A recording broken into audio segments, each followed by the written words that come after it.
Class 10th maths 32 number के जो वस्तुनिष्ठ प्रश्न आएंगे उन वस्तुनिष्ठ प्रश्नों को देख रहे हैं।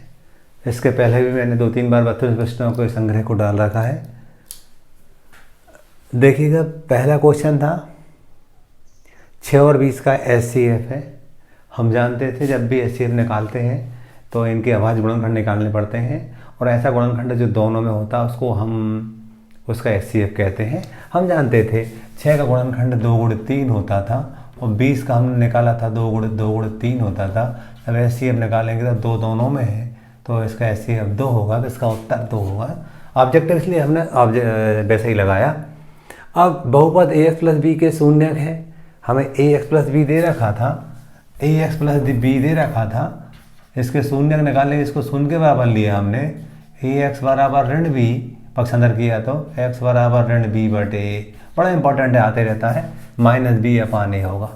रैखिक बहुपद है ax प्लस बी, इसके शून्यक ऋण बी बटे ए होगा। ठीक है, आगे ax धन y बराबर 4, x बराबर 1, तो y का मान क्या होगा? हमें क्या दे रखा था? हमें दे रखा था x धन y बराबर 4। इसमें इसके स्थान पर 1 रखना है, 1 धन y बराबर 4, तो y बराबर 4 ऋण 1, y बराबर 3 हो जाएगा।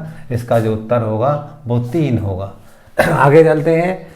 यदि AP का प्रथम पद ए और सार्वधातर D हो तो उस श्रेणी का 10वां पद क्या होगा? ये कम होता है, ए धन नो डी होगा इसका आंसर, ए धन नो डी।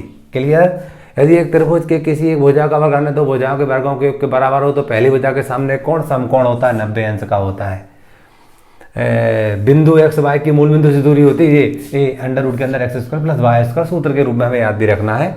और ये भी इंपॉर्टेंट है, भाज्य बराबर भाजक गुणित भागफल धन शेषफल होता है। ये हमारे शुरू हो गए हैं अब खालिस्तान, सवाल नंबर 2 से खालिस्तान शुरू हो गए। घात 2 के किसी बहुपद के अधिकतम खालिस्तान शून्यक होते हैं, 2 होते हैं। जितने घात उतने शून्यक होते हैं।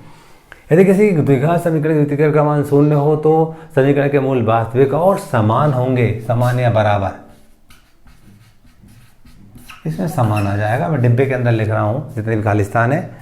यदि समांतर श्रेणी का n पद 4 प्लस 3n हो तो श्रेणी का 7वां पद क्या होगा? 4 प्लस 3n, n के स्थान पर 7 रख देंगे हम यहाँ। 4 प्लस 7 3 21, 21 और 4 25 होगा। कैसे निकाला मैंने आपको बताया, n के स्थान पर 7 रख देंगे, 7 3 21, 21 और 4 25 हो जाएगा हमारा। ये इस टाइप से हमने इसको निकाला था। सभी वर्ग सर्वांग समाकृतियां समरूप होती हैं। कैसी होती हैं? समरूप।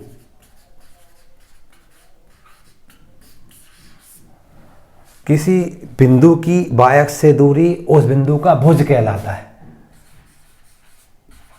भुज कहेंगे इसको। वृत्त तथा उसकी स्पर्श रेखा के उपनिष्ठ बिंदु को स्पर्श बिंदु कहते हैं। क्या कहते हैं? स्पर्श बिंदु। स्पर्श बिंदु लिखेंगे इसमें अपन, ये स्पर्श बिंदु आया। इसमें लिखेंगे हम स्पर्श बिंदु कहते हैं। ठीक है, आगे देखिएगा, ये हमें जोड़ी बनाना था। इसमें जोड़ी बनाने के लिए मैं यहाँ लिखता हूँ क्वेश्चन 3 का हल। पहला, दूसरा, तीसरा। इन जोड़ी बनाने के तरीके के लिए मैंने बताया था, इससे पहले 5-6 जो सूत्र होते हैं उन सूत्रों को लिखना चाहिए और फिर जोड़ी बनाना चाहिए। सूत्रों को लिखे हैं, मान लीजिए हम जानते हैं सेकंड सूत्र हम लिख रहे, कई बार लिख चुके हैं इसको। 1 + tan square theta sec square theta होता था, इसका f वाला उत्तर होगा। हम जानते थे sin square theta cos square theta बराबर 1 होता था। तीसरे वाले का e होगा 1। ये सर्व समीकरण से हम लिख रहे हैं। हम जानते थे sin 90 थीटा cos थीटा होता था, वो कल भी लिखा था मैंने, पिछले वीडियो में भी लिख रखा है। ये cos थीटा होता है c, पांचवें वाले का c होगा cos थीटा। हम जानते हैं सारणी से, जो हमने सारणी सीखी 33 का मान 1/3 होता है, b होगा, चौथे का b। ठीक है, इसके बाद देखिएगा दूसरा कोसेक थीटा, वो LAL डबल के से हमने देखा था। कोसेक 1/sin होता है तो a आएगा इसका उत्तर, 1/sin। और बचा वाला वो होगा, उसको नहीं भी लगाएंगे तब भी समझ में आ रहा है, जो बचा वाला d होगा इसका मान 2 करके होगा। इस टाइप से हमने ये बनाई।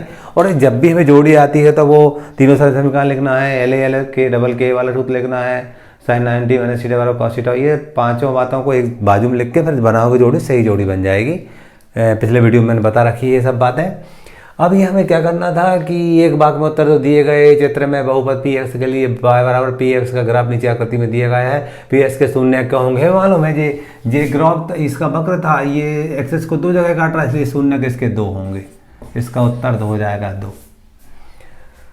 वो कह रहे हैं कि समीकरण दे रखा था, इसमें x बराबर 2 रखो और y बराबर 1 रखो तो k का मान क्या होगा। देखिए x बराबर मैं यहाँ 2 रखूँगा, यदि मैं इसको हल करना चाहूँगा 2k धन 1 बराबर 3 होगा, 2k बराबर 3 ऋण 1 बराबर 2 होगा तो k बराबर 1 आ जाएगा। तो k का मान यहाँ पर 1 होगा। यदि x बराबर 2 बराबर 1 रखते तो k का मान 1 होगा। द्विघात समीकरण ज्ञात करने का सूत्र होता हम जानते थे, d से दर्शाते थे, d बराबर b स्क्वायर माइनस 4ac होता है। इसके डिस्क्रिमिनेंट ज्ञात करने का सूत्र होता है b स्क्वायर माइनस 4ac। हम जानते हैं वृत्त का क्षेत्रफल पाई r वर्ग होता है। बेलन का आयतन का सूत्र पाई r वर्ग तो होता ही है, h और लग जाता है। हम जानते हैं समांतर मान निकालना, सबको जोड़ते हो, जितनी संख्या उतनी का भाग देते हैं। 4 और 4 8, 3 11 और 4 15, 15 में हम 5 का भाग देंगे, 5 संख्या है, इसका माध्य हो जाएगा समांतर माध्य 3 करके हो जाएगा। किसी निश्चित घटना की प्रायिकता 1 होती है और असंभव की 0 होती है। इस टाइप से हमने एक वाक्य में उत्तर देखे। अब सत्यासत्य बताना है। 2 धनात्मक पूर्णांक a और b दिए रहने पर ऐसी अद्वितीय पूर्ण संख्या क्यू आर विद्यमान है कि a बराबर बी क्यू धन आर, 0 छोटा बराबर आर छोटा है बी, इक्वल विभाजन प्रमेय का है। ये सत्य कथन है, ये सत्य है पहला वाला। दूसरा वाला वृत्त की परिधि 2 पाई आर होती, ये भी सत्य है। छोटी कक्षाओं को हम पढ़ते आ रहे हैं, बहुत इसी क्वेश्चन पेपर आना है आपका। अर्धगोले का संपूर्ण बस 3 पाई आर घात 2 सत्य है, ये भी सूत्र है, इसको याद रखना है हमें। ये भी बहुत अच्छा है। माध्यक बहुलक और माध्य में संबंध है। 3 माध्यक बराबर बहुलक धन 2 माध्य होता है, ये भी सत्य है। बड़ा इंपॉर्टेंट है, किसी न किसी रूप में आते रहता है ये संबंध हमें तैयार रखना है, हमेशा सब प्रकार तैयार रखना है। स्पर्श रेखा से स्पर्श बिंदु से होकर जाने वाली रेखा स्पर्श बिंदु से होकर जाने वाली त्रिज्या स्पर्श रेखा पर लंब होती, ये भी सत्य है। अगला था किसी घटना की प्रायिकता 1 से अधिक नहीं हो सकती, लिखा हो अधिक होती है, ये असत्य है। इस टाइप से हमने ऑब्जेक्टिव देखे, थोड़ा जल्दी में देखे हैं मैंने। पिछले वाले ऑब्जेक्टिव मैंने आपको आराम से समझा रखे, उनको जरूर देखिएगा आप।